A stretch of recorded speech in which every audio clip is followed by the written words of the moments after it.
obećanje i enigma. Ovdje započinje čvrsto tlo. Ako smo do sada govorili o glasinama i naslovima, ono što slijedi potkrijepljeno je karticama, fotografijama i potpisima.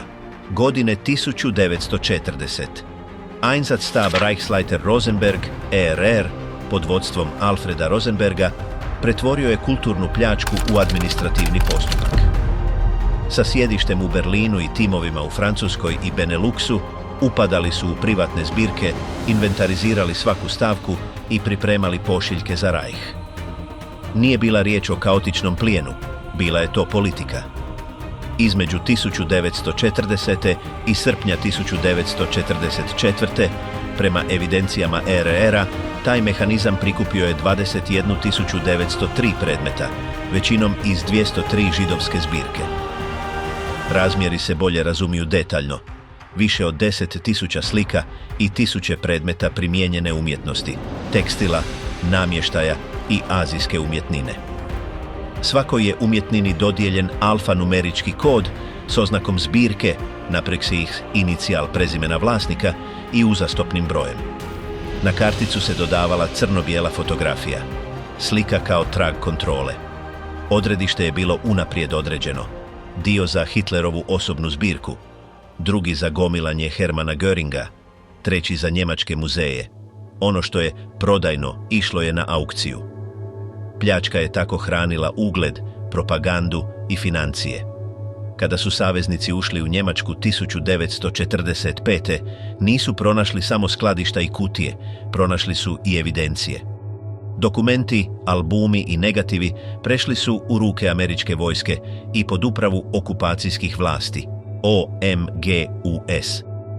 Odmah je naređeno blokiranje, zapljena i zaštita svih kulturnih dobara premještenih pod prisilom u skladu s poslijeratnim direktivama. Za upravljanje povratom uspostavljeni su collecting points München, Wiesbaden, Marburg i Offenbach. Tamo su stručnjaci uspoređivali kartice ERR-a s pronađenim predmetima i podacima o porijeklu. München je preuzeo najveći dio međunarodnih restitucija, Wiesbaden, prvenstveno njemačka dobra, Offenbach, knjige i židovsko-religijsko nasljeđe. Paralelno, savjetnica državnog tajništva Ardelia Hall koordinirala je posudbu arhiva i mikrofilmova kako bi ubrzala identifikacije i zahtjeve. Iz te faze nastao je korpus koji danas čuva National Archives. Kartice 5x8, interpozitivi, kopije albuma pripremljenih da impresioniraju Führera i izvještaji koji povezuju svaki broj s mjestom i vlasnikom. Ovo ne završava točkom, ostavlja pitanje. Ako arhiv dokazuje opseg pljačke i omogućuje povrat tisuća dobara, također osvjetljava poznate praznine. A među tim odsutnostima jedna prostorija sjaji zbog onoga što više nije tu. Govorimo o jantarnoj sobi. Tajna jantarne sobe. Od administrativnog traga pljačke prelazimo na odsutnost koja je postala simbol. Jantarna soba nastala je puno prije rata, u pruskoj orbiti. Njezin je sastav započeo 1701. za palaču Charlottenburg prema dizajnu kipara Andreasa Schlütera i radu majstora jantara Gottfrieda Wolframa. Taj sjajni kabinet promijenio je odredište 1716. Pruski kralj Friedrich Wilhelm I darovao ga je Petru Velikom, kao politički gest u vrijeme savezništava protiv Švedske. Putovao je u kutijama do Sankt Petersburga i prvotno se smjestio u Zimsku palaču kao dio europske zbirke koja je težila imperijalnom prestižu. Sredinom 18. stoljeća Elizabeta je naredila preseljenje u Carsko selo, u Puškin.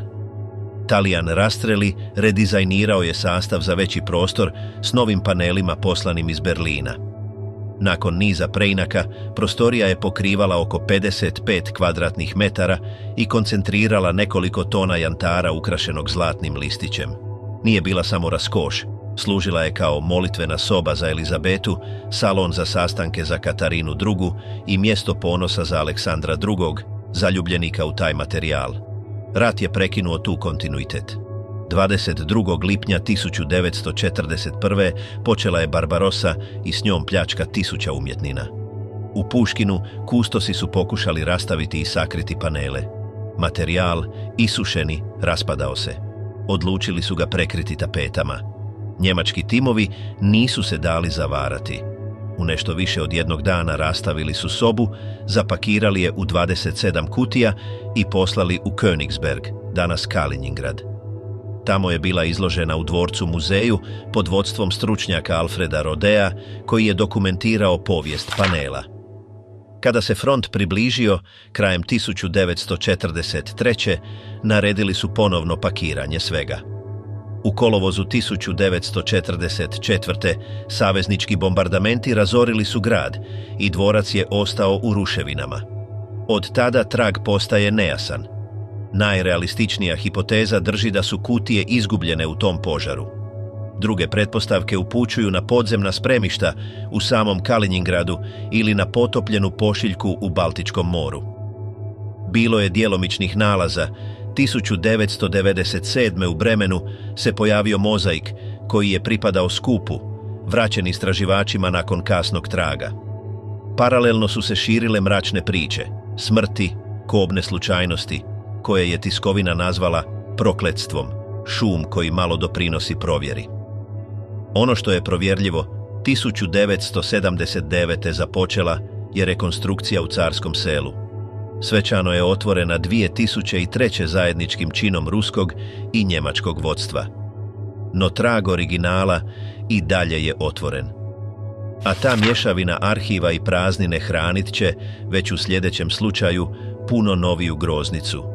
Onu takzvana Zlata vlaka. Zlata vlak iz Wałbrzycha, očekivanja naspram dokaza. Iz traga jantarne sobe medijska groznica pronašla je novi magnet, konvoj zakopan u Donjoj Šleziji. Godine 2015. dvojica tragača tvrdila su da su locirala Zlata vlak u blizini Wałbrzycha. Visoki poljski dužnosnik izjavio je čak da je više od 99% siguran u njegovo postojanje temeljem snimaka radara za proboj tla. Zemlja se na nekoliko dana paralizirala između obećanja o zatvorenim tunelima i oklopnim vagonima. Znanstvena provjera uslijedila je ubrzo nakon toga. Tim s AGH sveučilišta u Krakovu ispitao je željezničku prugu na visini kilometra 65 između Wrocława i Wałbrzycha, točka označena od otkrivača, koristeći paket komplementarnih metoda, mikrogravimetriju i georadar za detekciju šupljina tipa tunela, te magnetometriju za identifikaciju feromagnezijskog tijela kompatibilnog s vlakom. Izvršena su i geodetska mjerenja visoke preciznosti. Lokalna geologija s razinama koje snažno prigušuju elektromagnetski signal ograničila je efektivnu dubinu georadara. Unatoč tome, ključni podatak bio je negativan. Nije otkriven nijedan trag u skladu s tunelom. Paralelno, magnetometrija nije otkrila anomalije oblika ili amplitude koje bi otkrivale zakopane čelične vagone. Mikrogravimetrija, pod utjecajem reljefa i složenosti podzemlja, dala je čvrste zaključke samo u jednom profilu. U svakom slučaju, nije proturječila ostalim rezultatima. Ukratko, nema praznine, nema željeza, nema vlaka. Zašto je dakle priča opstala? Dio odgovora leži u instrumentaciji i interpretaciji. Područje Sudeta sadrži materijale koji degradiraju radarski signal i stvaraju lažne odjeke. Ako se koriste neadekvatni uređaji ili parametri, površinske refleksije mogu izgledati kao duboke strukture. U kasnijim radovima dokumentirana je upravo ta dvosmislenost. Komercijalna mjerenja koja su crtala šupljine tamo gdje električni profili i fizički modeli nisu vidjeli ništa. To je vrsta tehničkog fatamorgana koji, krivo interpretiran, pretvara šum u tunele i vjerojatnost u sigurnost. Slučaj Wałbrzych je poučan za naš dokumentarac. Pokazuje kako se stvara očekivanje, savršen prečac između glasina, lokalne politike i turizma, i kako se ono razotkriva pomoću replicirajućih protokola i otvorenih podataka. Prvo, najava i naslovi, zatim provjerljive hipoteze, metode prilagođene sredstvu i javni zaključci. Rezultat, manje filmski od trake filma, bio je odlučan. Bez fizičkih dokaza, Zlata vlak vraća se u područje legende. Ipak, desetljeće je ostavilo korisnu lekciju. Nije sve mit. Postojala su stvarna skladišta, mjerljiva, fotografirana i vraćena pod savezničkom kontrolom. Sljedeće poglavlje vodi nas pod zemlju, gdje nije bilo obećanja, nego tona i zapisnika. Merkers. Merkers, riznica Reichsbanka pod zemljom. Od provjere ili mita, vaubžiha prelazimo na slučaj u kojem trag nije nastao radarskom slikom, nego u ratu u povlačenju. Nakon što je 22. ožujka 1945. prešao Rajnu, treća vojska napredovala je prema srcu Njemačke. 4. travnja 90. divizija zauzela je Merkers. Tog istog dana i sljedećeg, raseljeni ispitani od strane CIC-a spomenuli su da je zlato Reichsbanka premješteno u kopačku minsku štolu Kajzeroda. 5. travnja francuski radnici koji su ondje radili pojačali su glasinu. Dolje nije bilo samo zlato, već i umjetnina. U podne 6. travnja G5 divizije William Russell stigao je do ulaza u rudnik, razgovarao s osobljem i dvijema ključnim osobama. Paul Ortwin Rave, kustos pruskih muzeja, poslan da nadgleda slike, i Werner Weich, glavni blagajnik za strane novčanice Reichsbanka. Weich je bio odlučan, skladište je odgovaralo rezervama Berlina. Russell je osigurao perimetar, 712. bataljun tenkova na pristupima, pojačanje 357. pukovnije za pokrivanje više ulaza i ponovno uspostavljena energija kako bi se sutradan moglo silaziti u okna. Obavijest je stigla lančano do 12. korpusa i Pattona, koji je tražio oprez dok se ne potvrdi situacija. U međuvremenu, druga polovica priče bila je pisana tjednima ranije. Nakon bombardiranja 3. veljače koje je uništilo sjedište Reichsbanka, Walter Funk naredio je slanje većine zlata i velikih pošiljki novca u Merkers. 11. veljače krenuo je vlak s polugama, 1000 vreća Reichsmaraka i devizama, sve prema sobi broj 8 u rudniku. Tom je količinom pridodan plijen SS-a, zlato, nakit, devize i plemeniti metali predani tijekom godina Reichsbanku pod računom Melmer. 18. ožujka poslano je u Merkers 18 vreća s polugama i 189 kovčega i kofera označenih tim imenom. Paralelno, između 20. i 31. ožujka stigle su pošiljke iz državnih muzeja Berlina. Rave je ostao kao čuvar. U zoru 7. travnja Amerikanci su locirali još ulaza i rasporedili pješadiju, tenkove i lovce na tenkove. U 10 sati Russell, fotografi Signal Korpsa, Rave i njemački tehničari sišli su na 650 metara i pronašli hodnik s stotinama vreća novčanica. Oklopna soba bila je zatvorena zidom od gotovo 1 metra s bankovnim vratima i kombinacijom. Budući da je nije bilo moguće otvoriti, borbeni inženjeri pripremili su eksplozivne naprave. Ujutro 8. travnja s pola šipke dinamita probili su rupu i ušli u sobi broj 8. Tračnice rudarskog tramvaja, 1000 numeriranih i zapečaćenih vreća, snopovi novca, vage Reichsbanka i u daljini komplet Melmer savršeno inventariziran. Kad su probili neke pečate, započeo je preliminarni inventar, 1000 poluga, vreće zlatnika i deviza u tonama. Bio je to financijski srce Reicha, netaknuto i fotografirano. Opseg nalaza zahtijevao je preuzimanje kontrole. Šef je odredio Bernarda Bernsteina da preuzme kontrolu, inventarizira i premjesti riznicu na sigurno mjesto. Sljedeći korak više nije bio otvaranje vrata, nego premještanje zemlje pod zemljom. Od označenih tona u Merkersu prelazimo na drugu vrstu dokaza, ne nalaza, nego rekonstrukcije odsutnosti. Paradigmatski slučaj opet je jantarna soba, ali ovdje nas zanima kako je izrađena i što otkriva o izgubljenom zanatu. Izvorna soba nastala je između 1701. i 1714. po inicijativi Fridrika Pruskog prema dizajnu Andreasa Schlütera i izvedbi majstora Gottfrieda Wolframa u Danzigu. Nisu to bili kameni zidovi, već veliki hrastovi paneli prekriveni broncom radi stabilizacije drva i naglašavanja boje, na koje su lijepljene trake jantara debljine oko 5 mm u mozaiku. Ljepilo, smola bora s pčelinjim voskom, niskog tališta, omogućavalo je zamjenu oštećenih dijelova. Reljefi su se sastavljali sutorima tipa spiga i učvršćivali slonovačkim vicima. Projektirani sastav uključivao je 12 glavnih panela visine preko 3,5 metara, podnožje u skladu s njima i pilastre s svječnjacima i zlatnim rezbarijama. Okviri ogledala izrađeni desetljećima ranije integrirani su kao strukturni i dekorativni elementi. Ambicija je bila pokriti gotovo 80% zidnih površina jantarom i zlatom, prava soba nakit. Politički itinerar ubrzo ga je premjestio. Godine 1716. ploče su predane Petru I, a nakon boravka u Zimskoj palači završile su u Carskom selu. Tamo se arhitekt Rastreli suočio s izazovom, ruska soba bila je znatno veća od berlinskog kabineta.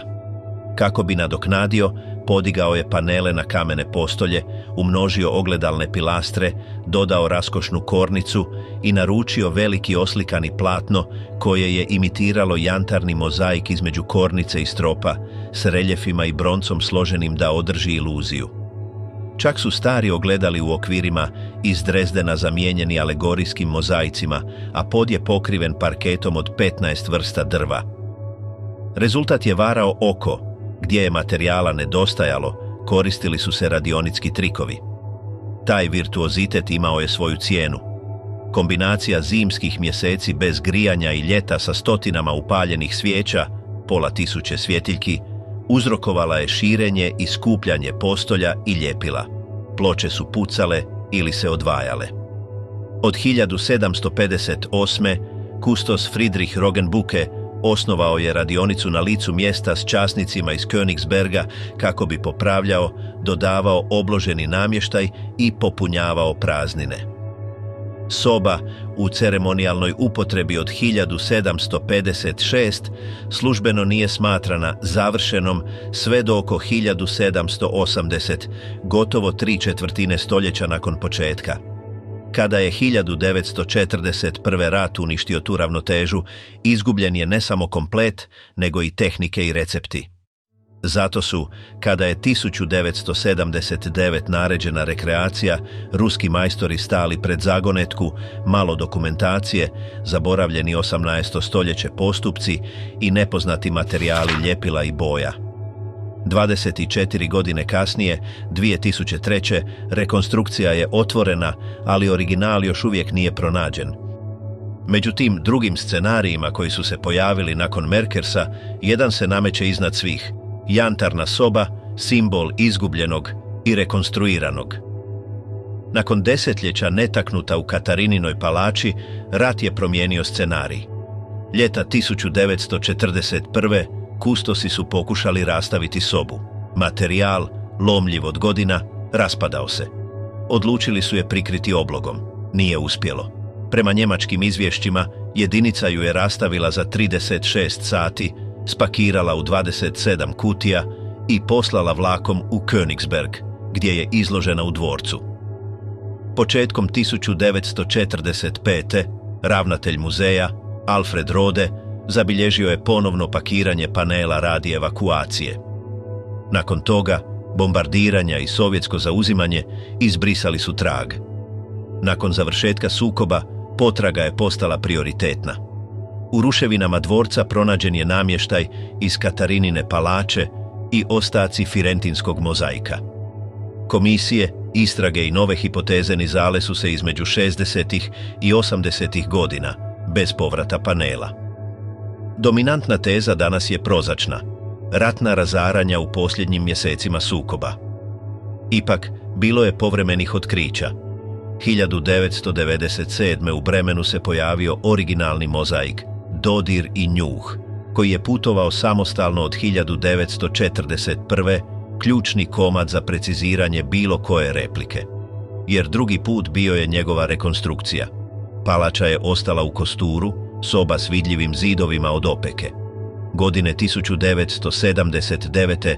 naređeno je ponovno stvaranje cjeline s maksimalnom preciznošću, unatoč osnovnom problemu, oskudnoj dokumentaciji. Tim je prikupio 86 crno-bijelih fotografija iz 30-ih, jednu dijapozitivnu fotografiju u boji iz 1937.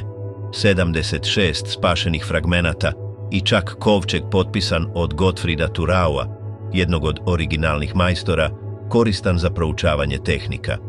Uključena je bila i memorija bivšeg kustosa Anatolija Kučumova. Danas replika zahtijeva tjedni nadzor, materijal živi, reagira na klimu, a ljepila su osjetljiva. I premda je soba ponovno zablistala, original još uvijek nije pronađen. Ta praznina i dalje će određivati ritam sljedeće faze. Upravljanje prazninom, Kaliningrad, komisije i šutnja. Prvo što je isplivalo nije bio skrovište nego politička konstrukcija. Od prosinca 1949. nizali su se odbori i radne grupe u oblasti. Na čelu pokrajinski sekretar Venjamin Krolevski, koji je u tisku potpisivao kao Vladimir Dmetrijev uz šefa lokalnog KGB-a i direktora UVD-a. Te novinske objave iz 1958. godine koje su oživljavale Jantarni sobu i ismijavale Aleksandra Brusova nisu nastale u arhivima nego u stranačkom uredu. Javna agenda bila je jasna. Soba je preživjela. Treba je pronaći. Godine 1967. Moskva preuzima kontrolu. U inauguracijskom zapisniku direktor muzeja Jermoljev kritizirao je Kaliningrad zbog nedostatka metode i postavio smjernicu. Trebamo tajnost. Nekoliko tjedana kasnije zamjenik ministra Vasilij Striganov poslao je programski telegram. Ako su dijelovi otišli u Njemačku, već bi isplivali. Službeni zaključak bio je da ostaju u Kaliningradu. A da se ne bi izazvala sumnja, postavljena je tehnička maska. Geološko-arheološka ekspedicija, KGA. Njemačka hipoteza, ista koja će godinama poticati istrage Stazija, u Moskvi je bila odbijena, dok se u javnosti i dalje održavala. Ta oskudnost nije bila slučajna. Pukovnik Avenir Ovsjanov, vojni inženjer regrutiran 1971. za podršku KGA-i, dodao je element koji je zatvorio krug. Od 1947. svaka zona povezana s Jantarom prešla je pod kontrolu Ministarstva obrane. To znači plaže, šume, tvornice, galerije, osjetljiva mjesta. Tamo gdje je Storoshenko želio kopati, bila su potrebna dopuštenja koja gotovo nikada nisu stizala. A odlučujući arhivi, trofi brigade, operativni izvještaj, zapisi iz 1945. ostali su u zatvorenoj zoni Podolska. Kada ih je Ovsjanov tražio 90-ih, naišao je na odbijanja, moratorije i zakone o restitucijama kao bravama. Paralelno, trofi brigade, mješoviti timovi vojnika i stručnjaka, djelovali su u Königsbergu prije i nakon dolaska Brusova 1945. Njihovi inventari i premještanja, ako postoje, objasnili bi mnogo toga što je gore ostalo kao pepeo ili nestanak. Ali bez pristupa njihovim dosjejima, kronologija se raspada, a odgovornost razlijeva. Posljedica. Desetljeća potrage potaknuta odozgo, manipulirana iznutra i sterilizirana na terenu. U toj igri, figura Anatolija Kuhumova prestala je biti samo kustos koji je opovrgnuo Brusova. Forsove karte otkrivaju organsku suradnju, putovanja u Kaliningrad na odmor, koja su zapravo bila misije, dokumente za vratiti osobno, upute za povećanje ili smanjenje iskopa, dobra izgovor da ga pozovu u Moskvu. U svibnju 1969. njegov dnevnik ga smješta kako vodi kadrove partije, tehničare i jedinice kroz bunkere, Rohdeove vrtove i imanje Eriha Koha. 2 godine ranije Striganov ga je već postavio pred KGB, MVD i vojne inženjere da predstavi praktični plan. Nije bio svjedok, bio je zupčanik. Paradoks je jasan. Dok je tiskovina blokova hranila očekivanje njemačkog nalaza, službena linija, koju je Kuhumov pomogao utvrditi, premjestila je odgovornost van i zatvorila spise unutra. Rezultat je bio dugotrajni lov, bez otkrića i korisna memorija. Jantarna soba kao simbol gubitka od strane drugih. Neugodno pitanje, a što ako je kraj bio lokalni, kaotičan, čak vlastiti? Odgođeno iza pečata i eufemizama. Tako Kaliningrad ne nudi gdje, nego kako, preklapajuće komisije, tehničke maske, zaštićeni arhivi i usmjerena naracija koja je prazninu pretvorila u politiku. To je napredak. Možda ne približava riznici, ali osvjetljava mehanizam koji je spriječio da se sazna njezina sudbina. I priprema sljedeći dio puta kada se taj mehanizam susreo s kulturnom diplomacijom 90-ih, djelomičnim povratima i selektivnim ponovnim pojavama pojedinih predmeta. Jer ponekad, prije nego se otvori komora, treba otvoriti dosje. Iskrena verzija nije u zapisniku, nego u pismu iz 1986. Jelena Storoshenko, predsjednica KGA između 1974.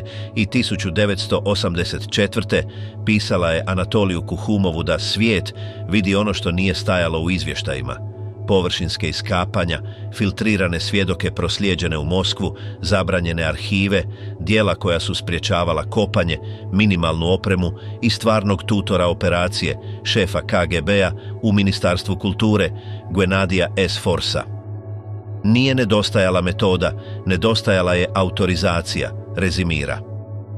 Pukovnik Avenir Ovsjanov dao je strukturni ključ. Od 1947. svaka zona povezana s jantarom prešla je pod kontrolu Ministarstva obrane. Plaže, šume, tvornice, galerije, upravo tamo gdje je trebalo kopati.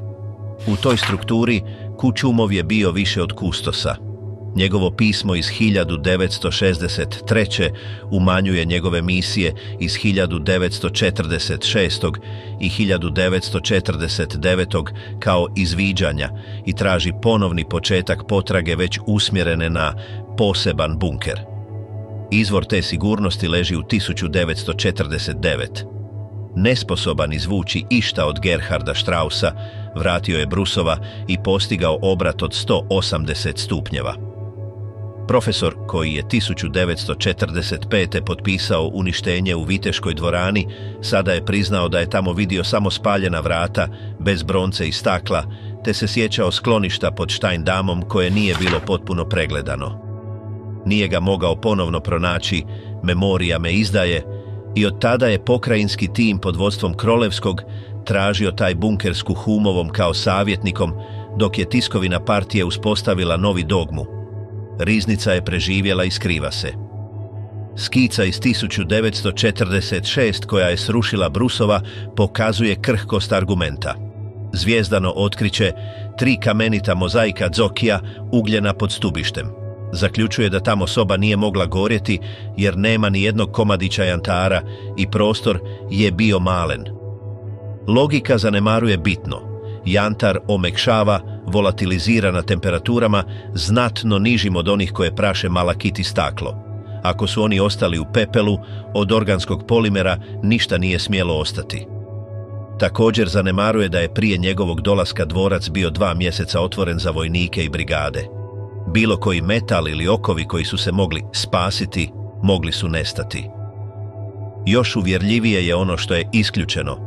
Izjava Paula Feyerabenda, direktora Blutgerichta, koji smješta sobu spakiranom 9. travnja kad predaje dvorac sovjetskom pukovniku. Požar je došao poslije, već sa sovjetskom posadom unutra. I odlomci Brusovog izvještaja posebnom odboru 1945. se podudaraju. Kutije uz Kieserling, naredba za evakuaciju, nije provedena i jasna vremenska oznaka. Uništenje između 9. i 11. travnja. S ovim dijelovima na mjestu enigma prestaje biti nacistička i postaje sovjetski tabu. Hipoteza bunkera, politički sigurna i beskonačno odgodiva, nametnula se selektivnim šutnjama, prilagođenom logikom i medijskom kampanjom. Zašto? Jer se uklapala u kontekst. 1945 do 46, dok je Washington pokazivao Merkers i druge depozite, rasle su unakrsne optužbe. Orwell je u Nürnbergu prikazao razaranja palaca u Leningradu. Priznati da je Dragulj izgubljen već pod sovjetskom kontrolom rušilo bi taj argument. Rješenje je bilo prebaciti teret. Soba još uvijek nedostaje. Ergo skrivaju je nacisti. Koreografija je nastavljena. 1955. Spašavaju i vraćaju Drezdenu njegove majstore. 1958. s gotovo 2 milijuna dijela koja je SSSR vraćao DDR-u bez ekvivalentnog povrata, Tisak lansira serijal o Kalinjingradu. Stasi će gristi udicu godinama. 1984. Iscrpljen budžet, Moskva tiho gasi svjetlo. Nakon 1991. ploča se pomicala bez bagera. Viktor Baldin pokušao je diskretno vratiti 364 crteža iz Kunsthalle Bremen. Ministarstvo i KGB prebacili su ih u Ermitaž. Grigorij Kozlov spasio je od drobilice papire koji su dokazivali da je trojsko zlato stiglo u Moskvu i inventarizirano 1945. Irina Antonova branila je prikrivanje kao povijesnu pravdu. Za smirivanje eskalacije, profesor Wolfgang Eichwede predložio je simboličnu zamjenu. Rekonstruirati jantarnu sobu kao gestu između nove Njemačke i nove Rusije. Paralelno, Duma je oklopila plijen kao odštetu. 1998. Nacionalizacija zakonom. Tada se pojavio medijski džoker. Hans Achtermann donio je firentinski mozaik Dodir i njuh. Moskva je zahtijevala njegov povratak i ponovno zapalila priču o njemačkom skrovištu. Ali činjenice su bile neumoljive. Taj četvrti mozaik nikada nije putovao u Königsberg, već je nedostajao na fotografijama iz 1942. Jantarni bistić prodan na aukciji u Londonu nosio je etiketu iz 20-ih, a komoda iz sobe nije se nalazila ni u knjizi poklona dvorca. Predmeti odvojeni prije 1941. izazivali su naslove, ali nisu dokazivali skrovište. Ipak, poslužili su za preoblikovanje narativa. Oni još drže naše, dok je Rusija konsolidirala svoj pravni okvir. Vrhunac bio je političko-kulturni. Ruhrgas AG financirao je rekonstrukciju u Carskom selu 2000. Gradonačelnik Bremena predao je mozaik Putinu i odletjeli su u Kunsthalle 101 crtež zaglavljen u Moskvi. Baldinov paket ostao je u Ermitažu, trojsko zlato u Puškinu. 2003. s Sankt Peterburgom kao geopolitičkom scenom, nova soba predstavljena je kao simbol. Ako je original izgubljen između 1945. i šutnje arhiva, njegov dvojnik ostaje trajni podsjetnik na ranu. I koristan epilog priče u kojoj su pregovori, simboli i sjećanje imali veću težinu od bilo koje lopate. Ne približava centimetar lokaciji originala, objašnjava zašto ga i dalje ne znamo i ostavlja pripremljeno pitanje za kraj. Što zahtijeva dokaz i što čini vlast kada država odluči upravljati prazninom? Nakon što smo prošli rudarske tunele, palačanske hodnike i zatvorene arhive, jasno je da nije u pitanju samo sudbina djela. Riječ je o mreži moći, sjećanja i šutnje koja uvijek prati riznice. U Merkersu vidjeli smo logističku dimenziju povijesti. Časnici koji su osigurali golem plijen kako ne bi financirao bijeg nacizma, a istovremeno postavili temelje nesavršene restitucije, oblikovane hladnim ratom. Oko jantarne sobe vidjeli smo suprotno. Kada se baština pretvori u mit, politika rasteže činjenice, skriva ih ili prepisuje, i predmeti teže manje od narativa koji se nad njima gradi. Objekti priče, zlato i smola, dijele neugodnu lekciju. Kultura nije neutralno područje. Ona se zauzima, trguje, koristi kao diplomatska poruka i kao izgovor. Između otkrića i povrata postoje moralne odluke, a između pljačke i rekonstrukcije vodi se borba za smisao. Rekonstrukcija jantarne sobe ne zamjenjuje original. Ono što postiže jest fiksiranje javnog sjećanja, pružanje mjesta gdje se gubitak može pogledati u oči i istovremeno podsjećanje da sjaj može biti i pozornica. Merkers, s druge strane, dokazuje da tehnika bez transparentnosti vodi u računovodstvo. Transparentnost bez tehnike vodi u spektakl. Povijest traži oboje. Mozaik koji se ponovno pojavljuje, predmeti zarobljeni u depozitima, komisije koje istražuju i izvještaji koji nestaju. Sve nas upućuje na manje vidljivo bojno polje, arhive. Tamo se odlučuje pobjeđuje li dokument ili insinuacija. Tamo se priznaje ili negira uloga onih koji su skrivali, spašavali, uništavali ili lagali. Bez pristupa i bez odgovornosti razmnožavaju se lovci na blago, a pravda slabi. Pažnja se premješta s žrtava i legitimnih vlasnika na adrenalin potrage. Danas, kada nove ratove i neprozirna tržišta ponovno dovode djela u opasnost, ove priče izravno progovaraju našem sadašnjosti. Hoćemo li prihvatiti rekonstrukcije bez istraživanja porijekla? Hoćemo li dopustiti da kulturna diplomacija zamijeni obvezu restitucije? Hoćemo li digitalizaciju pretvoriti u izgovor za neotvaranje arhiva? Odgovor zahtijeva veću međunarodnu suradnju, jasne protokole i pedagogiju sumnje. Učiti gledati ljepotu, a istovremeno njezine uvjete mogućnosti. Ako ovo putovanje ostavlja jednu sigurnost, to je ova. Predmeti su važni, ali njihova se vrijednost mjeri istinom koja ih okružuje.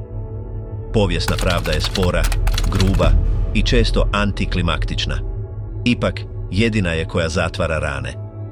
Otkriće zlata i rekonstrukcija sobe pričaju nešto više od vlastitog sjaja. Pričaju što jedno društvo odlučuje zapamtiti o sebi. Jer pravo blago koje nedostaje ne čeka u rudniku ni iza zida.